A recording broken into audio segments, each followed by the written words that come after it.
This is the Inspired Pilot Podcast, episode 23. As long as you are working back to the perfect, you will always do well. Anyone that sits there, what I call fat, dumb, and happy, off their heading, off their altitude, off their airspeed, those are the ones that will bust a check ride. Welcome to the Inspired Pilot Podcast with your host, Marvin Robinson. Inspiring stories from inspiring pilots from around the world. Okay, welcome to the Inspired Pilot Podcast. This is Marvin Robinson, and I'm absolutely delighted to introduce today's featured inspiring pilot, Richard Graham. Welcome to the show, Richard. Are you ready to inspire today? Ready, Marvin. Thank you. Okay, let's go. After his first solo flight in 1962, with his father as the instructor, Rich Graham was hooked on a flying career. After 25 years in the United States Air Force, flying the T-37, 33, 38, F-4, SR-71, U-2, 𝗘𝗽𝗋𝗄 aircraft, he retired in 1989. He flew at American Airlines for 13 years and was a captain on the MD-80. With a total flying time of 14,437 hours precisely, Rich is currently an instructor at the McKinney Airport in Texas, United States, and is a member of the Dallas FAAST team. Okay, I've given our listeners, the Inspired Pilots, a very short introduction there, Rich. Can you take a minute and tell us a bit about yourself personally? And before we jump deep into your journey, can you give us a brief 50,000 or 75,000 foot overview of what you're doing aviation-wise right now? Right now, I'm, as you said in the biographical sketch, I'm teaching up at McKinney Airport. It consumes a lot of my time. There's 2 flying clubs up there, and I'm an instructor for both of them. I also stay very busy with writing books. I just finished up my 5th book, which is out now. And between that and speaking engagements all around the globe, in the United States as well, that's what consumes most of my time, and it's all around aviation. Fantastic. Okay, today, Richard, you are our featured inspiring pilot. And on the Inspired Pilot Podcast, as everyone knows, we delve into the journey of our guests. So in the bio, I mentioned some pretty seriously impressive aircraft, but every journey does have to start somewhere. So tell us the story, Richard, of how you first got involved with flying and why you wanted to become a pilot in the first place. It started with my dad. My father was a Navy pilot, flew the Corsair, and he was even instructed before he got into the Navy. But when he came out of the Navy, he taught me how to fly. I worked at the local airport in Pennsylvania, cutting grass, washing airplanes, waxing them, refueling them. And instead of getting money for doing that, I got flying hours. And then my dad obviously was free, so he taught me how to fly at a young age. And then I sold it out got my license at 18 years old. And from then on, I was hooked. Went into college from there. And at college, I got my twin engine rating. And I had a job all during my 4 years of college in Akron, Ohio, taking tires from Akron, Ohio, and flying them up to Detroit where they could be tested, because Akron, Ohio was the rubber capital for tires in the world back then. And so that was what I did to earn money in college, was flying tires back and forth in some nasty weather, going from there to Detroit too. The rest of it was just wanting a desire to get in the Air Force, where now someone else pays you to fly their airplanes, and that's what I like. Wow. I can imagine having your father as an instructor in the first place. So he was always someone you were looking up as a child, then transitioning from father role to flight instructor role. And everyone seems to have a really, lots of anecdotes and stories about their flight instructor. So how did that, what was that like, going from father to flight instructor? How was that? But just to go back a little bit, I sort of idolized my dad when he was flying in the Navy. He used to bring home, from flying on the weekends, he would keep his flying gear, his helmet and his flight suits and everything in a closet. And he always told my brother and I, don't ever go into that closet. Guess what? So you did. Every time my mom and dad went out, my brother and I would get in there, put the helmet on and the flying gloves and everything. So that's where I had the inspiration and to get in the military and fly some high performance airplanes. So that was a given then. You were always going to aim for the Air Force. In college, I realized that the best way for a college graduate back in '64 was to go through the ROTC program. So I joined ROTC in my junior year in college and graduated. And I had a pilot slot, and I raised my right hand, took the oath of allegiance in September of '64, and I was sent down to my first pilot training base was in Selma, Alabama. And I had a good time down there, and I stayed on as an instructor for the next 4 years at Selma, Alabama. And I saw a very motivational movie one time in the military about a young captain who volunteered when he didn't have to volunteer to stay over in Vietnam and fly another tour of duty. This is when they had the 100 mission rule. Once you had 100 missions, you never had to come back. Yeah. Well, he volunteered to come back. And I saw this movie, and his name is Larry Richter, and Larry got shot down and was killed.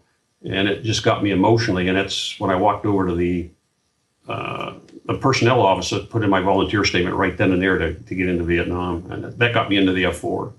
Okay. Well, I definitely want to touch on just the F4 and all the types you've got there. But let's start. So obviously, let's go back to right at the beginning. It's probably a very distant memory to you right now. You got your pilot's license at 18. Can you remember back to when you were actually training for your PPL? Every person who trains for the PPL, learning to fly, it's a new skill. People come from different walks of life, different aptitude. But what did you find challenging during your initial flight training, when you're learning to fly? And how did you overcome that? My dad, I thought he was a great instructor. He obviously had the patience of Solomon, and he did some very unique things that you hear about people doing today, but they aren't taught. The old trick of taking a roll of toilet paper. I remember the day he took that whole roll up, and we went up to about 3,500 feet out over the hills of Pennsylvania, and he threw it out the window, and he says, now you dive down, and I want you to slice each wing as it's going down and drifting down.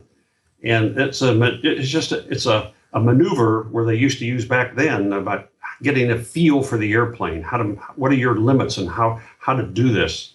So I remember that very vividly as going after that toilet paper. And again, I don't think they teach that anymore. You read about it every once in a while, but I actually got to do it.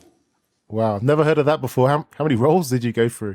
Well, that was just on one flight, and then on subsequent flights would take up another roll and just let it go. Obviously, it landed in some farmer's field in Pennsylvania, all the toilet paper, but it's back then, and you're talking 1960s. No one really cared about it that much. Yeah, I can imagine some random farmers sort of go, "Hey, we got these aliens throwing toilet papers out and unexplained toilet rolls." Excellent. And he was good at teaching precision. He was very demanding in terms of flying this airplane very precisely. And that's the biggest legacy I came with into the military. And that's what I try to teach my students today is fly this airplane very precisely. And you can fly it sloppy, but I demand more precision. I always have one. I don't know if I'm jumping ahead or not, but I could talk about one philosophical approach I take to all my flying with students. I tell them that there's no one in the world, not me or Steve Canyon, that can fly every parameter all the time, every time. You're going to be off your heading. You're going to be off your altitude. You're going to be off your airspeed. Something, sometime or later, will be off. Obviously, if you had an autopilot, it may hold it. But when you're hand flying it, you're going to lose some of those parameters. All I ever ask of a student is, and all an examiner will ever ask, as long as you see you're off your altitude, you're off your airspeed, you're off your heading, as long as you are working back to the perfect, you will always do well. Anyone that sits there, what I call fat, dumb, and happy, off their heading, off their altitude, off their airspeed, those are the ones that'll bust a check ride. That's been my experience. So that's what that's my big mantra when I teach my students how to fly. I don't mind if you're off 100 feet. I don't mind if you're off 50 feet or your airspeed's 10 knots low, but by gosh, you ought to be seeing it, recognizing it, and working back. Don't be fat, dumb, and happy. I'm going to remember that myself, and always working back to perfection. So it's obviously something in transition, isn't it? You're always working towards that perfection, even if you don't make it. Just trying to get back to there. That's it, and that philosophy holds more true on instrument flying than it does in VFR. But still the same principle in VFR holds true. Get back to the perfect. And as long as you're working back slowly, fast, I don't really care, but at least you recognize you're off and now you're trying to get back. And no, I don't think any examiner would ever bust anybody if he was 10 knots off his airspeed, but he got it back right away, or he's off his altitude a little bit and got it back. Yeah, exactly. Okay, great stuff. Okay, so in that bio, I sort of went through a who's who of fast jets in the United States sort of inventory, and some very special aircraft. So how many different types from the ground up, including those aircraft, how many different types have you flown? And which aircraft, dare I ask, was the closest to your heart and why? You talk about all I've flown as a pilot or just taking a ride in? Where you've had some kind of control of the flight. Okay. As far as props go, one of the museums here in Dallas, I was very fortunate to get a ride in a P-51 Mustang. And I thought that thing handled so nicely. It was just beautiful to fly. Now, you get into the jet category, they all have their, like a T-38 is great at certain things.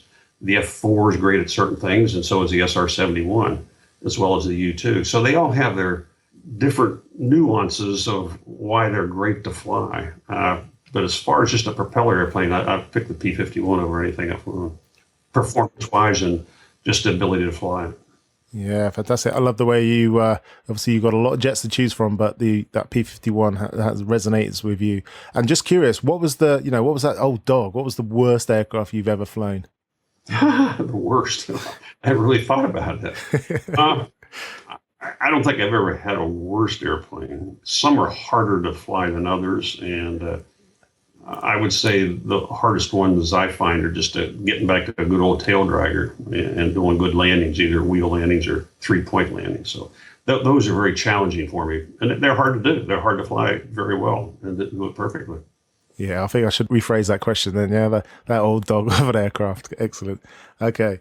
All right, let's jump back into your journey because we've got a lot to cover here. So you signed up, you volunteered for Vietnam. So what was that like? Obviously, you were going from safety of the United States to a very hostile environment. My training was at Davis-Monthan Air Force Base, and it lasted about 9 months long. Back in the Vietnam days, that was called the pipeline. You just cranked pilots out in airplanes, and away you went to war. So my pipeline was about 9 months of training, and my assignment out of there over to Vietnam was in a place called U Dorn, Thailand. It's up in the northern part of Thailand, real close to Vientiane Chinh up in Laos. And I was in the 𝗏𝗏𝗏𝗏 Squadron, and I enjoyed that. It was a good squadron. It had a lot of heritage. The 𝗏𝗏𝗏𝗏's still alive. It's over in Aviano, Italy right now, flying, I think it's F-16 guys. But it was the first time I'd flown with a two-place airplane, going with a front seat pilot and a back seat weapons systems officer in the back. 𝗍𝗶𝗶𝗏𝗏, we called him, the F-4. Good airplane. I call it basically a jack of all trades, but a master of none. Yeah. It did good air to air. It was good air to ground. It was good in the Wild Weasel mission, which I flew it in later on. But it wasn't a master of any. And the big outgrowth of Vietnam was the fact that we need to build specific jets for specific missions, like the F-16 air to ground and the F-15 air to air. So that was sort of an outgrowth of the F-4 being used in all capacities. Yeah, I've watched many documentaries in Vietnam and the F-4. There was that need that, hey, we need to up our dogfighting skills and have aircraft to boot. Can you resonate with that? Is that true from your point of view? Yes. Many of our missions out of U Dorn, the 𝗏𝗏𝗏𝗏, were air to air and air to ground. Basically, that's what we did, air to air or air to ground. And, one day you may fly a cap cover for a AC-130 gunship down below. You're just making sure the MiGs didn't come over because he'd be easy pickings.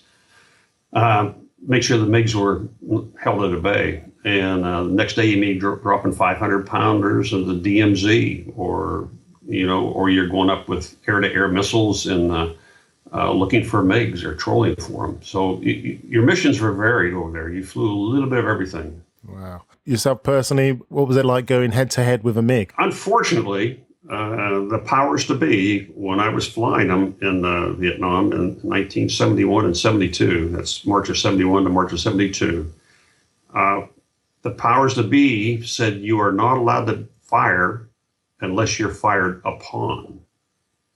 So that put a lot of, it put a noose around what we could do. We just couldn't go out and willy-nilly look for MiGs and go trolling. We were not allowed to fire unless you were fired upon. That's a kind of strange situation to be in, isn't it, really? It's a strange way to run a war, and that's why it was very controlled from all the way from the president on down. It wasn't until Nixon gave the word to go ahead and bomb them into submission in the December of 72. The war was over after that 11 days of bombing. But up until then, we weren't allowed to fire unless we were fired upon. And that's a bad way to run a railroad. You're obviously not in it to win or to bring anyone into submission, but that was the nature of the beast. Now, saying that, we would head up into North Vietnam, and obviously they would launch their MiGs and they would launch SAMs and missiles, and then that then allowed you to go ahead and chase them and shoot them down if you could, or drop bombs on the SAM sites. So you were sort of up there trolling, just waiting for them to do something. It was a strange concept. Yeah. At that time, during that war, did you have like a sense of, from a pilot's point of view, were you just happy flying, or was that the mission bigger than the flying, and obviously staying alive was obviously kind of important as well? Well, it was frustrating knowing those rules of engagement at the time. They finally opened up and you felt like you were really doing a job. Up until then, we had one guy in our squadron commander. His name is very familiar to the people out in the audience. His name was 𝗘𝗽𝗃𝗃𝗃. 𝗘𝗽𝗃𝗃 was that man that jumped out of the balloon back in the early 60s, the first man to jump out of a balloon, and his body went supersonic. Well, Joe was our squadron commander, and he was living under this, fire unless you're fired upon. And Joe would take us up on a recce run. We'd be doing recce escort with our F4s down low, and we're covering up high in case anyone comes up. Well, Joe would just say something like, "Okay, Rich, stay high, I'm going down." He would go down low, and he'd throw in his fuel dump switch, which puts out this massive contrail, and all of a sudden you see this AAA going up trying to shoot him. He said, "Now you're cleared in for being shot at." So he was basically trolling up there while we were being able to roll in now because he was doing that. He did it at night missions. We were doing gunships up in the PDJ of Laos. It'd be 3 o'clock in the morning. It was boring. And the gunship's down there working. He's seeing some targets. Well, Joe would go down. He'd turn on all the lights, strobe lights, everything flashing. All of a sudden, the AAA had come up after him. And he'd say, "Okay, now you can." Wow, he's larger than life, isn't he? Really? Joe, in my eyes, is larger than life. He always has been. He eventually got shot down, was a POW for about 1.5 years, and the war was ending. But he is that kind of guy. He had that mentality that we can make this work. So after Vietnam, you go back. So what happened next? After Vietnam, a year there, I went to Kadena Air Base in Okinawa, Japan, to continue flying the F4 as a flight instructor, and evaluator. And we flew a lot of missions out of a place called 𝗖𝗎 and down in Taiwan. We were providing a nuclear capability for the Taiwanese that they didn't have. It's back, when Kissinger made a handshake with the Taiwanese that if you give us all your F5s, that we can then give to the South Vietnamese to fly, we will provide the nuclear umbrella against China. That's all they were worried about. So we went down in F4s with Nuke City, Nuke Alert, and we did that down there at 𝗖𝗎 for about a year. So I was flying out of Okinawa and down 𝗖𝗎 and Okinawa. So I was going back and forth between Taiwan, Okinawa. Everybody lived on Okinawa. We were going down there temporary on TDY. And that's when I started thinking, okay, I've been flying this F4 for long enough, 4 years. I started thinking about other airplanes. And that's where I saw at Okinawa the SR-71 flying. And then once I saw it flying over there, that's sort of, after about 6 months of watching it and seeing it and knowing its highly classified missions, I thought it might be something worthwhile to try to apply for. Wow. The F4 was good. I liked being an instructor. I liked teaching. It was good airplane. So there's you in the very capable jack of all trade F4. You're in Japan. You're looking at this SR-71, the Blackbird flying over. What was the reputation of the SR-71 in the Air Force at that time? Most fighter pilots didn't want to get into the program for several reasons. First of all, at that time, the SRs belonged to Strategic Air Command. So that's SAC, that's bombers.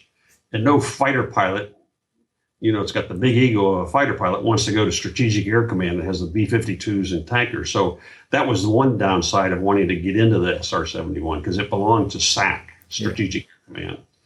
I sort of blew that off and I said, that's just a neat airplane. I'd like to fly regardless of who owns it. It's not going to make any difference to flying it. The worst part was the physical most pilots that wanted to get into the SR coming out of the fighter community, they knew the physical is very stringent. It's not as low on the curve as Air Force physical. It's not as high as the astronaut physical. It lies about halfway in between as far as what they look for. Yeah. And how in depth they go into your body.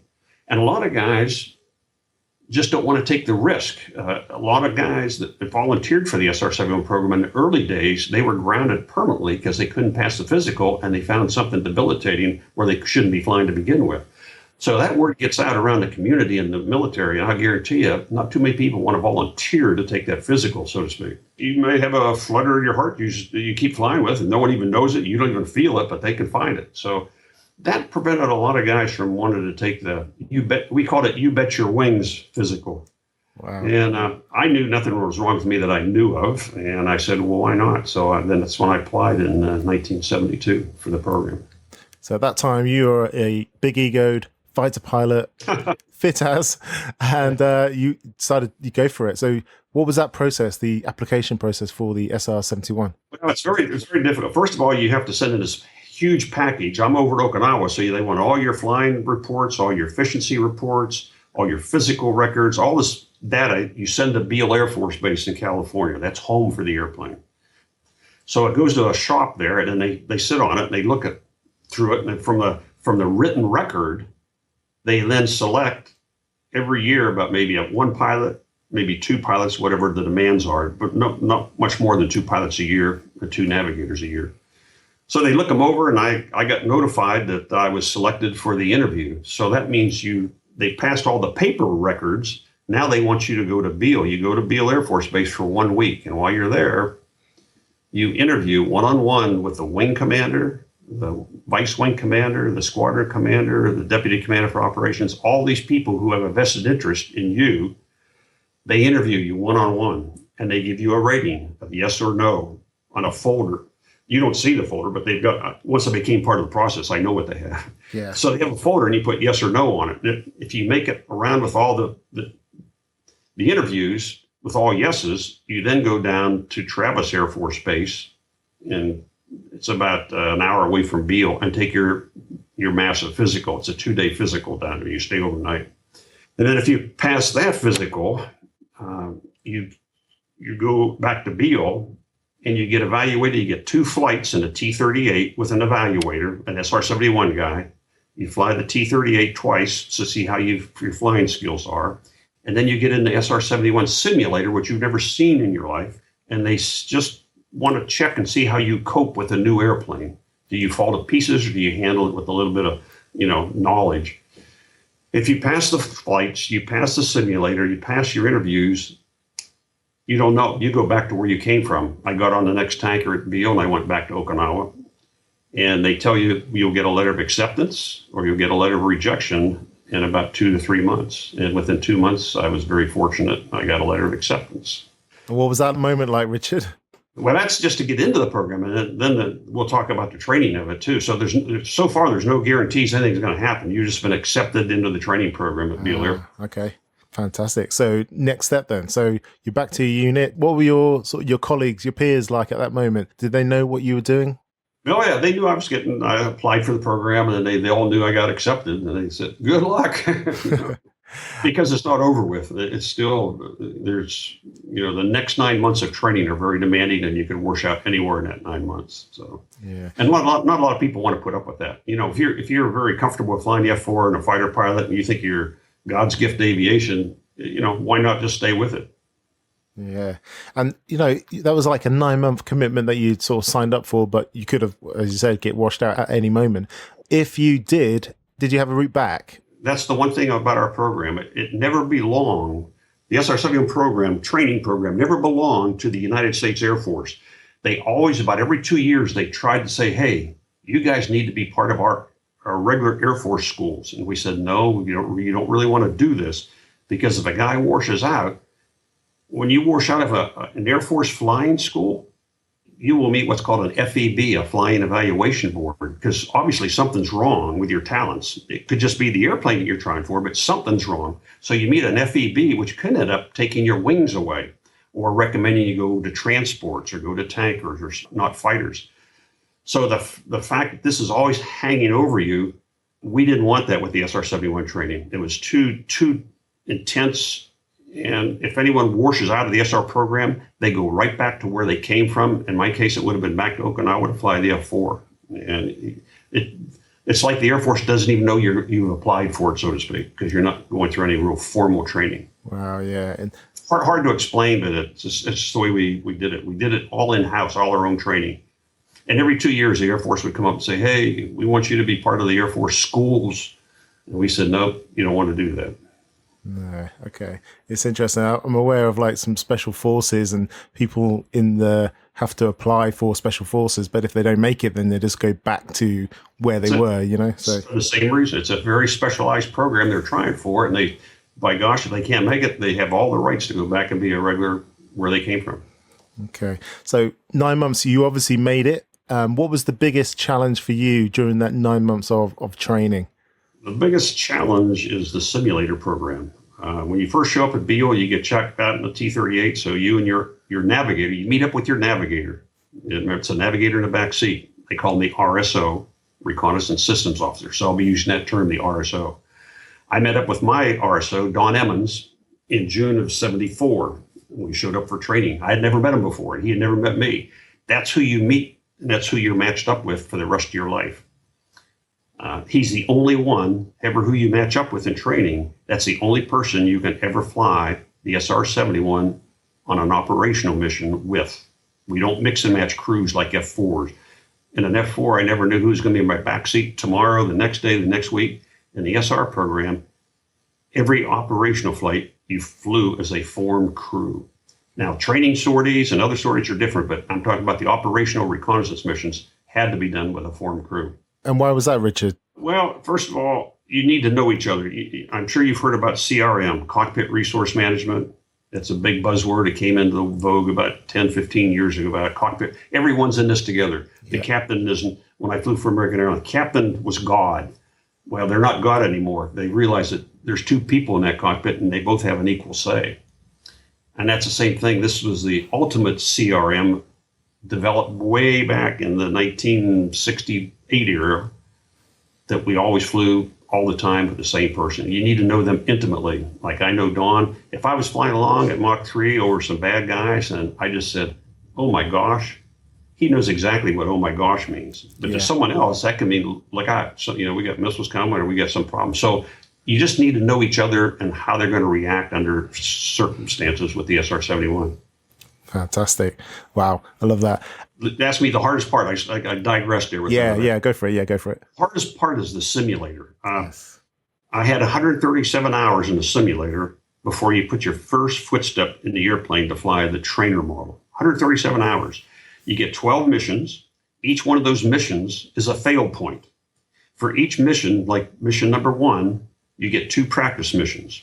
You practice those 2 missions, and then you get a check ride for mission number 1, and you have to pass it to go on to number 2. Then for number 2, you get 2 practice missions, and then you get a check ride at the end of mission number 2, which encompasses things that would happen to number 1 as well. So each one is a stepping stone, and there's more and more involved until you get to mission number 12, and that's your final check ride, and you have to pass it.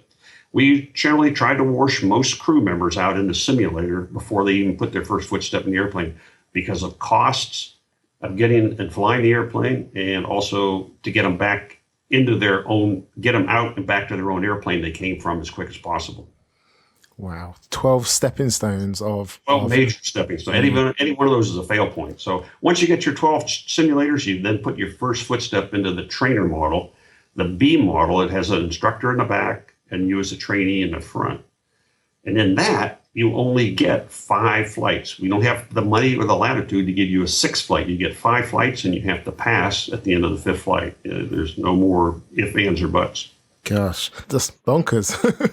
And that just gets you qualified in the airplane. And then after those 5 flights, then you can go dual with your RSO. He's already had 1 flight in the backseat of another highly qualified pilot in the backseat, and he's passed him probably. So we both passed. Now we can go together in an A model airplane together. And you have to get 100 hours within about the next 9 months. Over the 9 months, the whole training is about 9 months long. Your goal is to accumulate 100 hours in the United States flying training missions that simulate operational missions, but we fly them all around the States. Any one of those, until you get your 100 hours, those are all fail points as well. And obviously you're flying with your RSO, but everything that happens on that airplane, about 200, 300 pickup points are recorded every 3 seconds. And randomly, when I was an evaluator, I would go down and I would take the tapes from that flight that trainee just took. And I'd take the tapes, and they had the pilot's tapes, and I could match that up with his flight plan. I could see exactly where he was on course, altitude, heading, airspeed, when he turned, or if he didn't turn, or what happened. So I'd go along with the computer inputs and look at where he was supposed to be doing, and he could fail at that point. So that you never know when someone's going to randomly pull your tapes. So it wasn't a case of, don't worry, they can't see us now. It was a case of every flight was going back to that skill that you mentioned in the beginning about precision. Everything was precise. That's it, and monitored randomly. You couldn't say, I was off course a little bit. They'll never see that. Well, they will if they pull the tapes on you. Yeah. What year was this, Rich? When I went into training? Yeah. That was June of 74 I started. June 74. And then 9 months later, we were fully qualified, ready to go fly operationally. It must have been a kind of crazy time back in the United States during those years, because obviously it's the mid-70s. All these Blackbirds flying over the United States at various sightings, etc. The United States public, what was their perception at that moment? Most of it was only sonic booms. That was the biggest restriction. All our training sorties in the United States, and we did everything west of the Mississippi. Very seldom we go east of the Mississippi. So everything's out to the west where there's some wide open spaces, and we had a full department at Beale Air Force Base, manned by 2 officers. Their whole sole job was handling noise complaints. And they had to draw up the routes with the mission planners to avoid any city with a population of 30,000 people or more. They had to avoid all the national parks in western United States. They had to avoid all the areas where they've had previous complaints from the farmer who said his cows don't give milk anymore because of the sonic boom. So all these people they have to account for on the routes. Oh, wow. Yeah. So lots of stories there. Lots of stories. Okay. So let's talk about operations now then. So you've got 100 hours, SR-71 pilot. You've got your RSO in the back, matched up. You know them intimately. What's next? Tell me about your first operation. Your first flight, every 2 weeks, there's a tanker at Beale. We had 35 tankers. There were our tankers that refueled the SR solely. We had 35 of them, 2 squadrons. Every 2 weeks, a tanker would leave Beale Air Force Base in Northern California and fly over to Okinawa every 2 weeks. One would go over, it would take a fresh crew over, and then a crew that had already been there for 6 weeks, they would come back on that tanker the next day. So every 2 weeks, we were switching out a pilot and RSO every 2 weeks over to Kadena, Okinawa, Japan. And then our first trip over there, we flew our sorties, and you're so well qualified when you go over fly the actual operational sorties. They're sort of ho-hum after a while. The threat environment's there. You don't have flying stateside. The threat environment's there, but the actual sorties, the missions, they're actually fairly easy to fly because of the wide open expanses over there. Obviously, it's well documented that the SR-71 was used to overfly Russia. How much are you allowed to say these days? Well, it's all been declassified. 1990, that's what allowed me to write the first book in 95 and talk about anything. So everything has been declassified in 1990, where we went, what we did. There's a lot of things running around on the internet that are myths. And one myth is that the SR has been over Russia or China. There is no Blackbird of any variety, and we had the CIA version, which was the original one. No Blackbird of any variety has ever been over the landmass of Russia or China. Wow. Never heard that. Name any other third world besides Russia or China, and we've probably been over it at one time or another. But the United States president would never, ever sign up for a manned overflight after 𝗘𝗶𝗀𝗆 got shot down in 1960 in the U-2 for the manned overflight of the USSR or China. We covered the borders a lot. We covered their nuclear subpens up at Murmansk, and we did it over in the Pacific at a place called 𝗘𝗽𝗶𝗆𝗄, which is on the Aleutian chain, and we also did it Murmansk and Vladivostok, which is just right around North Korea.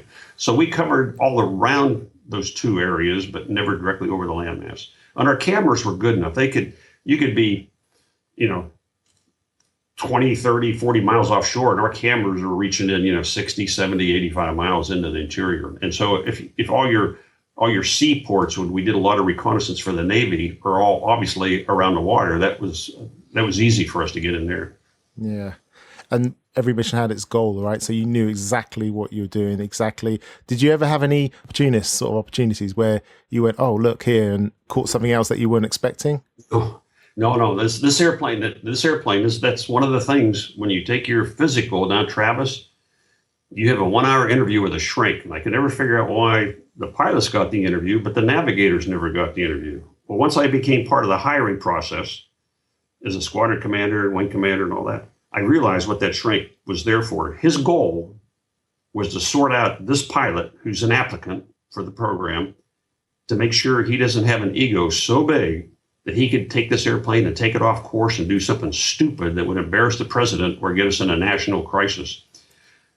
And that's what he was there for, to weed this guy who may come in as thinks he's God's gift to aviation, this fighter pilot, and has this mentality where he can do it. This airplane has to be flown on the black line on the map. When the mission pilots put out our maps, they're on global navigation charts. So that black line that they are on, you have to be on that exactly every time, all the time. You can't, if I'm low on fuel somewhere, I just can't make a 90-degree turn and cut the turn short to get my gas back, which a lot of airplanes you would do that, go more direct, but you have to stay on that line the entire time you're up there.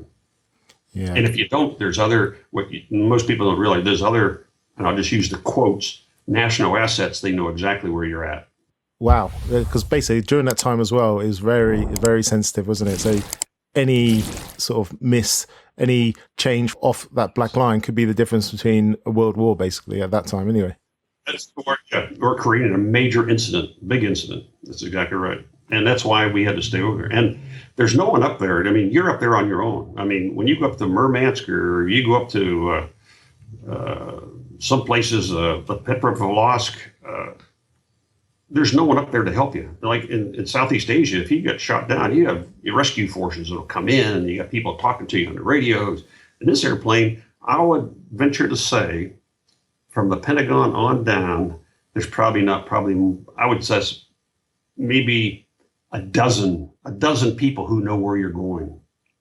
And out of that dozen, most of those are either at the Pentagon, SAC headquarters, or somewhere else. The people who are at Okinawa that know the mission and know where you're going, that's probably make 5 or 6 people who know, what the mission is and where you're going. And there's no rescue force, and no one comes out and gets you. There's the places we go, there's no one can get to. You're on your own. You're on your own. At times, it's a very lonely feeling up there. You are on your own. And once you get above 60,000 feet, there's no more airspace. We own the entire airspace and the whole globe. And actually, that makes the mission planner's job a little bit easier, because then they can design the routes more, they don't have to worry about air traffic. So at 60,000 feet, we turn a lot of things off that emit that we don't want the bad guys to pick up. And then you're all on your own. It's radio silence from then on. Fantastic. So you just mentioned that there's no more airspace. Is that a fact? Is that an international law? Yeah. The global, I'll call it global airspace system, does not exist above 60,000 feet. That's where it stops, at 60,000. Up until then, you have air traffic controllers. But 60,000 is the absolute max for the controlled airspace. Up there, it's all uncontrolled, and it's all ours. We're the only one up there. No one else there. Every once in a while, we had to deconflict with the U-2s when we did a milk run, I called it, down through the Korean DMZ. Yeah. And U-2s were flying out of Osan, Korea, which they still are today. And we had to deconflict that a little bit, but that's easy to do. We just know what time they're going to be up, what time we're going to be up. That's awesome. I love that. Okay, so give us some SR-71 numbers then. So how high, how fast, climb? The normal cruise on the airplane is Mach 3.0. You could push it up to 3.1, not a problem. You could push it up to 3.2, not a problem. We were allowed to push it up to 3.3 Mach under one scenario. If we thought we were in harm's way, and by the fact that we go to 3.3 would help us get out of harm's way, we were allowed to go to 3.3, but never routinely. So 3.2 3.2 Mach is our routine number. We were allowed to go to 3.3 under that scenario. I've asked Bob Gilliland, who flew it as a test pilot for Lockheed way back when. I said, Bob, as a test pilot, what's the fastest you've ever had the SRF-2? And he said, Rich, I've never been beyond 3.4 Mach. Wow. So there's some numbers for it. 3.4 for a test pilot. Yeah. Max for Air Force is 3.3, but that has restrictions with it. Altitude, normally your first level off after you come off the tanker with a full load of gas, you're going to level off every time, all the time at about 70.5 thousand feet. Yeah. And then from then on, it's a constant cruise climb of 200 feet per minute as you burn down fuel. So the lighter you get, the higher you want to go. And we just kept it at about 150 to 200 foot per minute rate of climb, and you're always at max range cruise profile. Highest altitude, I've been up to 87,000 feet, and you're starting to run out of air, and it's getting very dicey up there. We have no more performance charts whatsoever above 90,000 feet. So I tell people 90 is the absolute max, and I've been at 87, and it's even getting dicey right there. I've heard of this phrase called a Mach tuck. Is that ever an issue in a SR-71? Have you heard of that phrase? When you hear the word Mach tuck, you're thinking of the U-2. I have flown the U-2. I got 70 hours in it. They're only stateside. I never try to tell people that I'm a U-2 pilot because I never flew it operationally. I just flew it stateside training missions when I was the vice wing commander, and I got 70 hours. The Mach tuck, the airplane flies so slow between a slow speed stall and pushing it up and going too much where the nose wants to keep pushing down. It's called the Mach tuck. On the U-2, it's like an 8 to 9 knot region. It's a very slim margin between the slowest and the fastest you can go. It's not the SR now. That's the U-2, not the SR. The SR has quite a speed regime up there. Yeah, exactly. And just a quick one. So what about threats? Had you ever been under any threats? And what was your biggest concern? No, one time Don and I were flying out of Okinawa, Japan, and the mission was to go up to the 𝗘𝗽𝗪𝗃 Peninsula. I don't know if you know where that's at. If you just take the Aleutian chain off of Alaska and keep it coming down, the 𝗘𝗪𝗃 Peninsula is owned by Russia. At the very southern end of that peninsula is a place called Petropavlovsk. And Petro had a nuclear testing facility, and they also had nuclear subpen there. And we would go up and image that. And that was our mission that day, was to image it. So we take off out of Okinawa, first refueling's off the coast of Japan, climb back up, accelerate, and we're heading up to Petro. And it images off to the left, then we do a 90-degree turn, then a 270-degree turn back, and image it off to the right, coming back to Okinawa, refueling off of Japan, then back to Okinawa. Well, we were heading up there after our refueling out of Japan, up to Petro, probably cruising to about 78, maybe 79,000 feet. And I see this is a perfect storm. You don't see this all the time because there's clouds and stuff. But a perfect day, I saw these contrails off my nose off to the left, 200 miles ahead of me. Yeah. And as we got closer, I could see 3 distinct contrails. So I knew there were 3 somethings up there. And as it turned out, as we got closer, when we start closing up, they were probably, I would say, maybe 100 miles out from us. They came out of their orbit, and they were now on a trail, about a 10-mile trail with each other, and they were coming at us directly head on. Yeah. And I told Don to turn on his view sight, which he can do, and it looks directly beneath the airplane. And he can actually take happy snaps. He can just push a button and take a little picture. Yeah. So I said, here they come, take a look for them. And they came up, and they were just falling out of the sky. They were just MiG-25s trying to come up, and they couldn't get up there. And he took pictures. He says, there goes number 1. There goes number 2. Yeah. There goes number. He's taking snaps of it. And the pictures we saw later on, you can see these MiGs just sort of falling out of the sky. But fantastic. I knew they were no threat. Yeah. And there was no missile at that moment that could have, troubled you at that, with that Mach 3.3. No, we would probably have more trouble with a surface-to-air missile than an air-to-air missile. Yeah. What most people don't realize, those air-to-air missiles, I'm not talking about today, I'm talking about then, late 70s. Those missiles that they were carrying on the MiG-25s, those fins, there's 4 fins on the back that guide them. Those fins are very small, and they're always optimized for a dogfight in the thicker air between probably 25, maybe up to 35, maybe 40,000 feet, so they can turn. when you try to move those fins and aim it at an SR moving at Mach 3, and then you're closing fast, those little fins, they can move all they want, full deflection, and the air's so thin up there, it's not going to turn them. Fantastic. So it's a very, very difficult problem, both with the radar, and we've got good jamming equipment. We can jam about anything that they throw at us. We always had state-of-the-art jammers. So I never felt in harm's way whatsoever. Okay, fantastic. So obviously your career came to an end, but just a quick note on the SR-71. So give me some handling characteristics. What was it like to land? Final approach is about 175, 180 knots. So that gets up at around the 200 mile per hour region. Touchdown at 160 knots. Easy to handle. If you look at an SR in a museum or in a book somewhere, from underneath it creates so much ground effect. When you come in for landing, this big cushion of air just makes it land very easy. So it's not difficult to land. The hardest part is probably slowing it down. You have a big, massive drag chute, 40-foot diameter chute that pops out, so it slows you down real good. Handles well, subsonic. You can't roll this thing inverted like a fighter. You can't do any. It's very G restrictive. Yeah. The Astro Tracker platform would tumble if you rolled it, and you would no longer have any accurate navigation. Supersonic, it's another animal. You fly the airplane. So far, subsonic, you fly it with a stick and throttles, okay? You fly it just like a fighter, stick and the throttles. Yeah. You get up to Mach 3, you engage an autopilot, and you use little serrated wheels with your right hand on a sub panel, and you roll a little serrated wheel like you do a mouse on your computer. You just roll it up and down to make the airplane go up and down. Yeah. And there's a serrated wheel that goes left and right, and you roll it left and you roll it right, just like a wheel.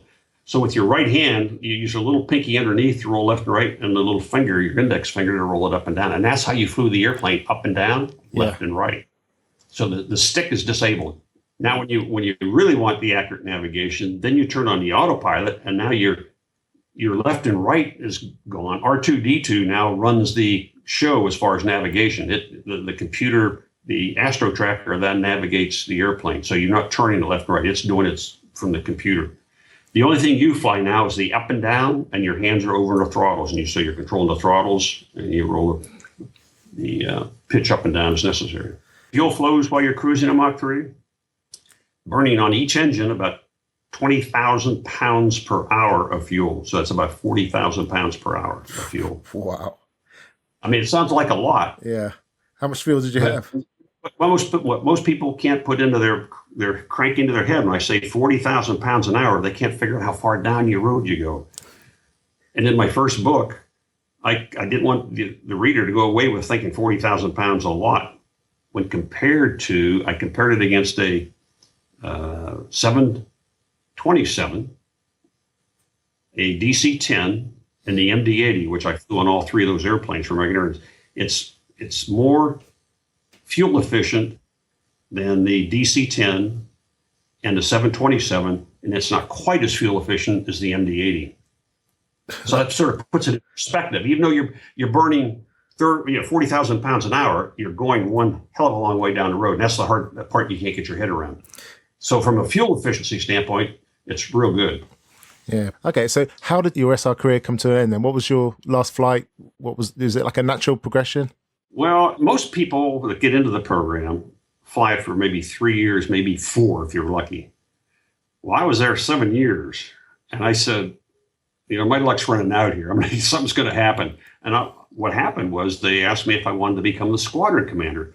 And unfortunately, like any other squadron in the Air Force, fighters, tankers, bombers, the squadron commander still flies the primary airplane. But in the SR, the squadron commander cannot go to all these locations. He has to take care of the crews and everything. He doesn't get to fly the SR anymore. So I said, I will go ahead and I'll take the squadron commander's job, because I still have my fingers in it, and I get to control the crews and the hiring process. Yeah. I just don't get to fly. I flew the T-38. You get to fly the T-38 still, so I flew the T-38 a lot.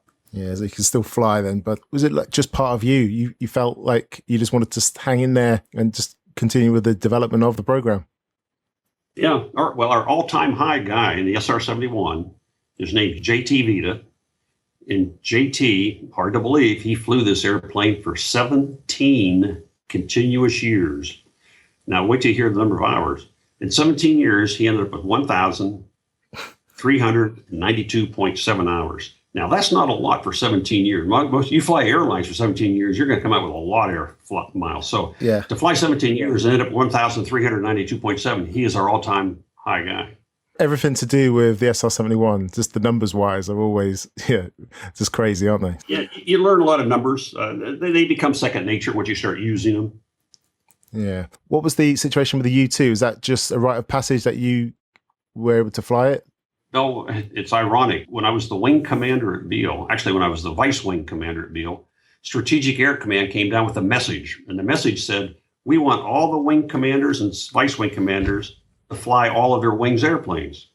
Well, they're thinking about the tanker bomber bases. That's how the SAC did their bases. Tanker bomber, tanker bomber, tanker bomber. Well, they forgot about Beale having the U-2s, T-38s, KC-135s, and the SRs. Yeah. So we took them at face value, and I went down to, I got checked out in the Q model tanker. I flew and sold out in the U-2, and I was continuously flying the T-38, and I got two SR-71 flights during those last 2 years. So I got to fly all three, and I call it sometimes all four of the wings airplanes for my last 2 years there. I like that. It was good. I enjoyed it. Yeah, one day I'd tell my secretary, I'd say, build my schedule, and I want to fly the 38 twice. So, if I get a tanker ride, I'll go fly the tanker and see if you can find me a U-2 ride next week or something like that. So it was a good job. Wow. Not many wing commanders get to fly that many airplanes.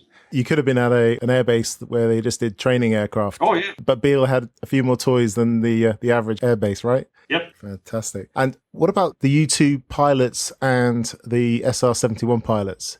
Was there a little bit of a rivalry between the two? A little bit of rivalry. The SR was up there. The U-2s used to be on at a place called Davis Mountain down in Arizona. And in 1975, the powers that be thought it would be very cost savings to combine the pressure suit operations into one location. So they selected Beale as the one location. So we were already flying there. And I was there in 75 when the U-2s did the transition, moving everything in their equipment, manpower, and airplanes up to Beale. And it was there were some rivalries that were pretty good for a couple of years. Yeah. Cool. Give me one little example. What did an SR guy say about a U-2 pilot and vice versa?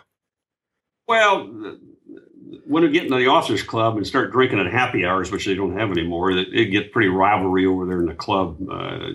Just playing different games on the pool tables and stuff like that. But the name they used to call us were sled drivers. Yeah. Now, there's one guy that has a book out called The Sled Drivers, and anyone that calls it the sled, they were they were an SR guide later on. They didn't know how derogatory it was when they first showed up there in 75. They called us sled drivers. Yeah. And what did you guys call the U-2 pilots? Glider pilots. I had to hold my breath then, just in case it was so rude. Those rivalries lasted about maybe 4 or 5 years, and they sort of dissolved after a while. But it was a lot of jokes played on each other up there. Oh, fantastic. I love it. Great stories. All right. You retired from the Air Force. Amazing career. What was that like? All these toys at your disposal. You're the commander. What next? Well, that's what my wife and I had to sit down and decide, what do I want to do and what's our future hold? And I just said, we looked at each other and said, let's try the airlines. So I applied to all of them. You name the airline in the United States, I applied for every one of them because I wasn't going to, count my bets on anything. So I did a lot of practice interviews, a lot of practice physicals, everything. And I ended up with 3 full school dates. I had a school date with United Airlines, I had one with Northwest, and I had one with American. And all I looked at the contracts for all 3 of them, and I thought American was going to be my best because I knew the mandatory retirement was coming up. This is 60. Yeah. Back then, it's 65 now. It was 60 then. So I said, which one of these 3 airlines are going to give me the best retirement at the end of 13 years? And it turned out to be American. So I flew with them for 13 years. When these guys were looking at you and your career, your logbook, how did they take these, these crazy logbooks with all these types in? Were they open arms for you guys, or were they, what was that like? Well, they liked the SR guys. We've already had, proven cases of SR guys getting into the airlines before I got into it. So I had all the contacts of the people who had made it through. You know, there's a little networking going on. You know what they're going to ask in the interviews and how the simulator rides are going to go. So between all that, they still feel whenever you go for the interview, they say, why do you want to fly these airlines when you were flying the SR? And then, you know, you tell them, I'm in it for the comfort and the retirement program. Yeah, that's pretty cool. I'll tell you one, you got time for a little joke about the interviews? Please do, yeah, go. When I was hopping around, all this was taking place in about a 3-month period, going for all these different airlines. Probably I went to about 7 or 8 of them. And they all do a physical. Before I took my American Airlines physical, I had my United physical. And you got a hairy chest. They have to shave off where they put the electrodes on your chest. Yeah. Well, I didn't realize I had a back-to-back one from United right down to American. I get on the table and the lady says, "Take your shirt off." I take my shirt off. She looks at my chest and says, that's the United pattern. You just came from United. I said, you caught me. Rumbled. Oh, dear, that's funny. Excellent. Okay, so 13 years with American Airlines. Yep. When you finally hung up your headset, what was that like? Well, getting assimilated into the area here in Dallas. We live in north of Dallas, Plano, Texas. I knew there were some flying clubs around, and as soon as I retired out of American, I went and asked them if they were looking for an instructor, because I already had my tickets, multi-instrument instructor, back when I was an instructor in the T-37, basically. Yeah. So I said, "You need an instructor?" So they said, "Yeah, come aboard." So that's what I'm doing. I've been flying with them ever since I retired. 2 flying clubs. Basic flying, some instrument work, a couple commercial guys, but no, I haven't had any multis in a long time. Yeah. And what about your current students? Are they aware of your sort of credentials? Yeah, they are. Each of the websites has all their instructors, with their background, so they can get on there and see it. But I tell them, don't take any stock of that. I treat everyone the same, and here's my rules. Not rules, but here's my philosophy on flying. Yeah. Oh, fantastic. Well, at least, what a great career. You went from flying with your dad, flying tires, over to Detroit, the Air Force, the airlines, and now you're back grassroots, giving back almost, bringing the new ones up. So that's awesome. Yeah. Between that and writing books and doing a lot of speaking engagements, I stay busy. Yeah. Okay. So you did mention that earlier. So you've wrote a couple of books. You've got one out now. So tell us about how the first one came about and what's it called? Well, the first one was in 1995. That's when I knew everything was declassified in 90. So there's anything I couldn't talk about. So the first one is just called SR-71 Revealed. And it just, in very general, it's paperback and generalities. It goes through the whole program and all the unique features of the airplane. And then I found there's an audience that wants to know about the story. So then the next book I wrote is the Stories, Tales, and Legends. 17 chapters, 17 different crew members of unique things of guys that ejected and bailed out, and all their stories in their own handwriting. So you get 17 different writing styles. Yeah. And then this third book I wrote is a book I found out there's an audience out there that wants to learn every little detail of the SR and how you fly it. So the entire book takes the reader on one complete mission from start to finish. We go through the entire checklist. And I explain every step of what we're doing, going up and coming down, and where we're going. And that's all in one book. What's that called? It's called Flying the SR-71 Blackbird. And that title there. Yep.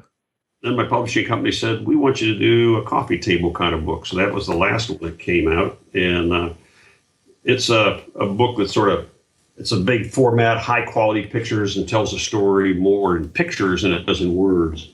And what was that called? Yeah, that's called the SR-71. I'm looking at it. Is that the complete illustrated history of the Blackbird? The complete illustrated history of the Blackbird. That's it, yeah.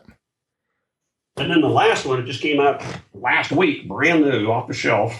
I got 150 of them here at the house. It's called The Complete Book of the SR-71 Blackbird.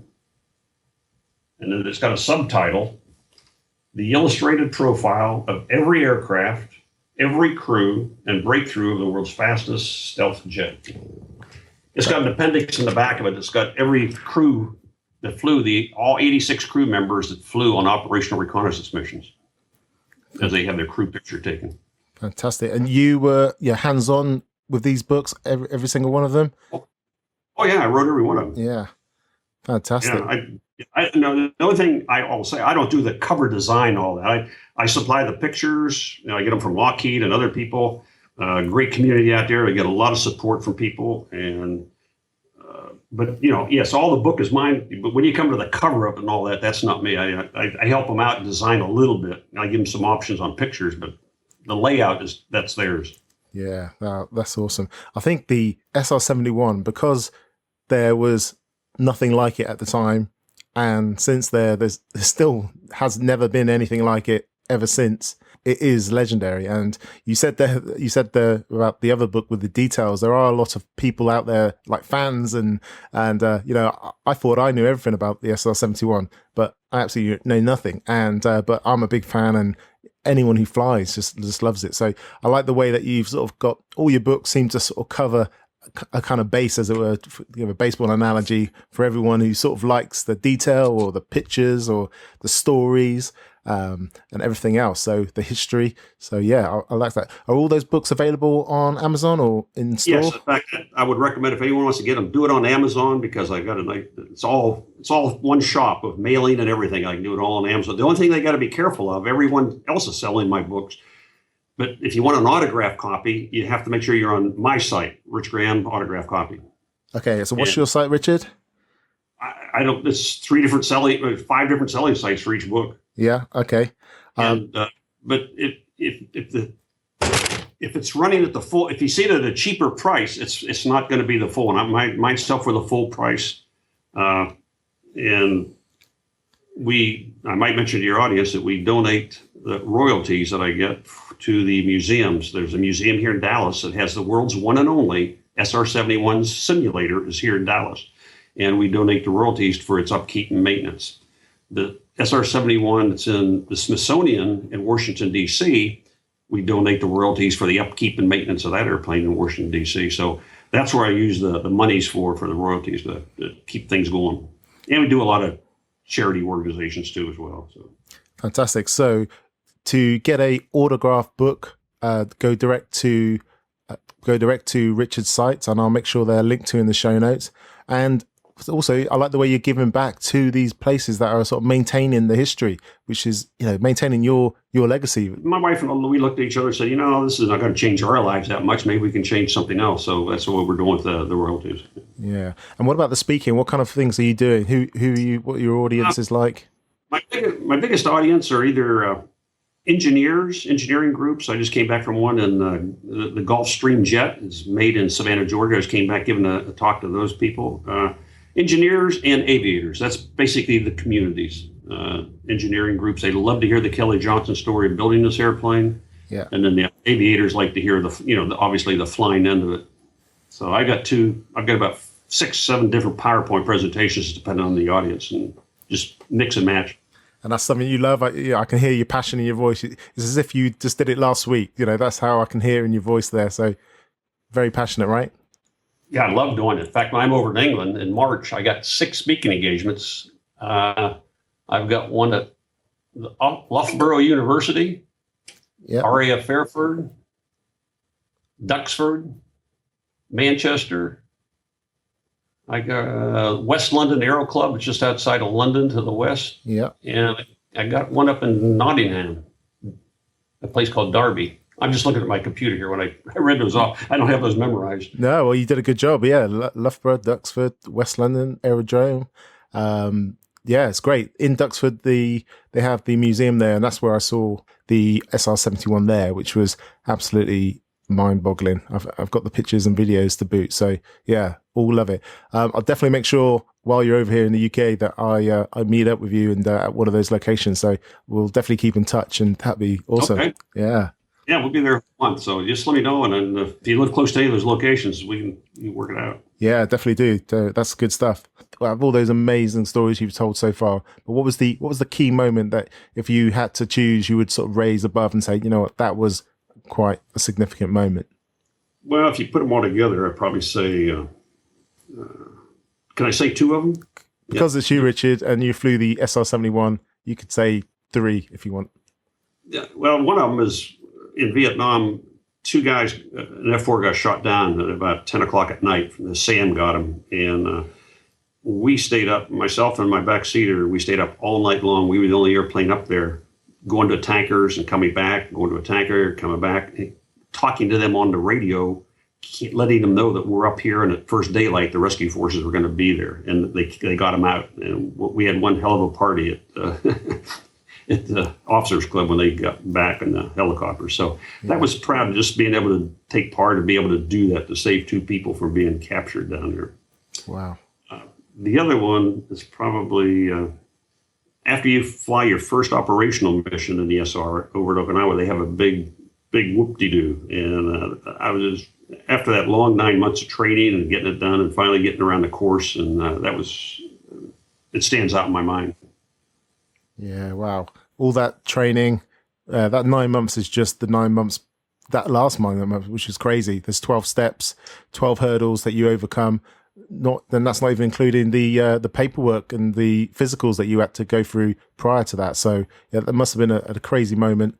Referring back to the F4 story, just being able to stay airborne, and I can imagine what it must have been like for you and for the guys on the ground. It was bad enough for you in the air, so let alone what the guys on the ground. But at least it was a happy ending to that story, and what a moment. Yep, that was good. A good time. If anything comes close to it nowadays, it's watching my students solo out. That puts me on edge too. Oh, I love that. Flying the SR-71 or letting your student go solo. I get it. All right. So lots of good stuff. You've got your writing, your books, your speaking engagements. You're meeting a lot of fans and people that are interested in the aircraft. But what are your future plans or aspirations, Richard? Right now, just keep on kicking. 73, keep sold them out, keep flying, and keep the story going on the SR-71. I like to know that there's still an audience out there that wants to know about it. Yeah, I think the SR-71 story, like I said, is so unique that you've got new generations of pilots and enthusiasts that are just coming through, and they're always going to be mesmerized. So I think that you're always going to have an audience. So keep on trucking. 73 is still young, so no worries. Keep going. I feel good. That's good. That's all that matters. Yeah, that's it. I have nothing.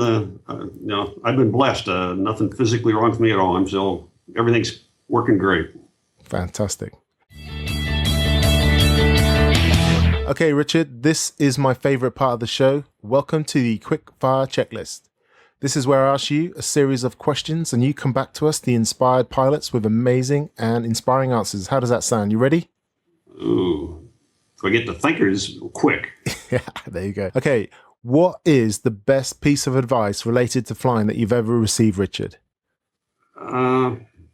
Best advice is probably from my dad, when he just said, keep working back to the perfect. Runway altitude, airspeed. That's about it. Okay, now I like that. Keep working back to the perfect. That's good stuff.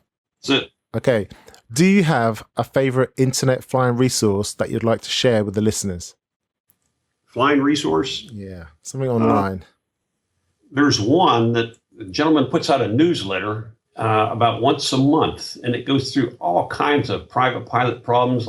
He works with the FAA. He's on their FAAST team here, and it's called Mastery Flight Training Flying Lessons Weekly.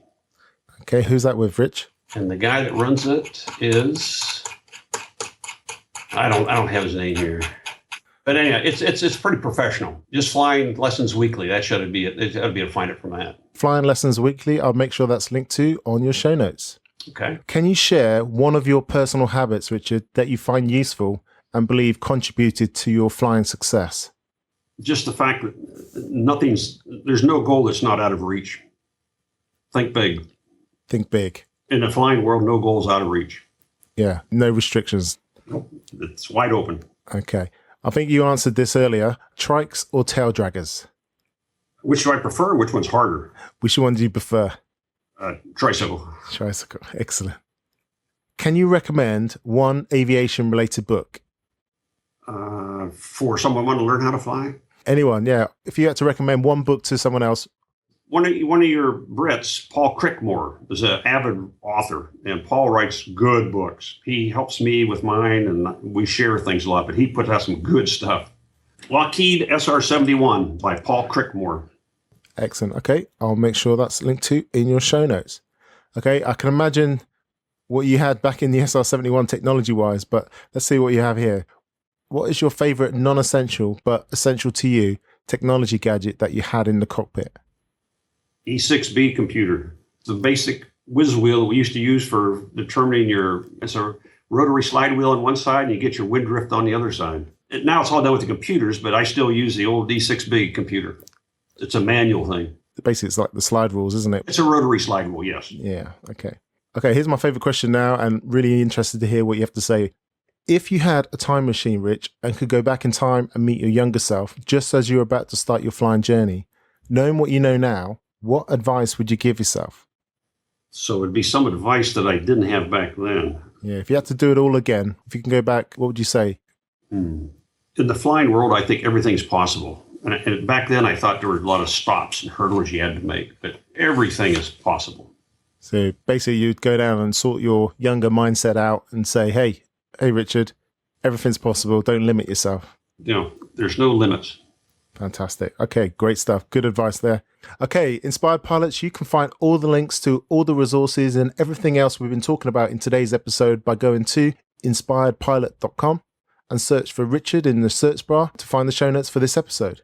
Okay, Richard, listening to your journey, I think we could have literally been here for about 5 hours, and I know we didn't touch on loads of stuff. You had so many different aircraft types there, but thank you for sharing what you have, and you've inspired me personally, and I can't wait to possibly meet you next year. That'd be awesome. Good. And hopefully the listeners will grab your books and get involved with your movement. Every book purchase, especially with your signature on, will go to help the SR-71 movement and their upkeep. So all the good stuff.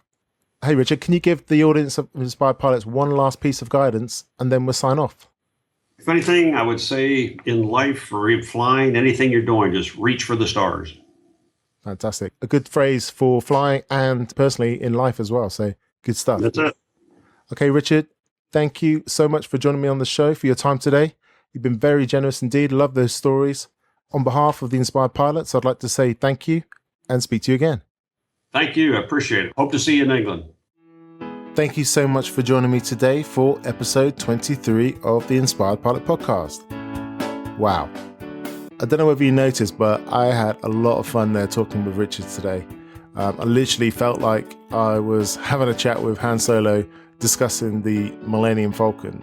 The sheer magnitude and success of Richard's career is a real testament, I believe, to the benefits of having, the right exposure. And in Richard's case, it was exposure to aviation, his father, and, having an opportunity and a Navy fighter pilot hero dad as your flight instructor. That's going to help a little bit as well. But nevertheless, what a fantastic career, or careers even. I absolutely love the SR-71 stories and all the facts that Richard shared with us today. Not only does this aircraft designed in the 1960s still look awesome today, 2016, that's over 50 plus years ago. I really think I like the romance of that. This aircraft still to this day is untouchable numbers wise, right? We all like superheroes, right? The SR-71 literally is in a category of one.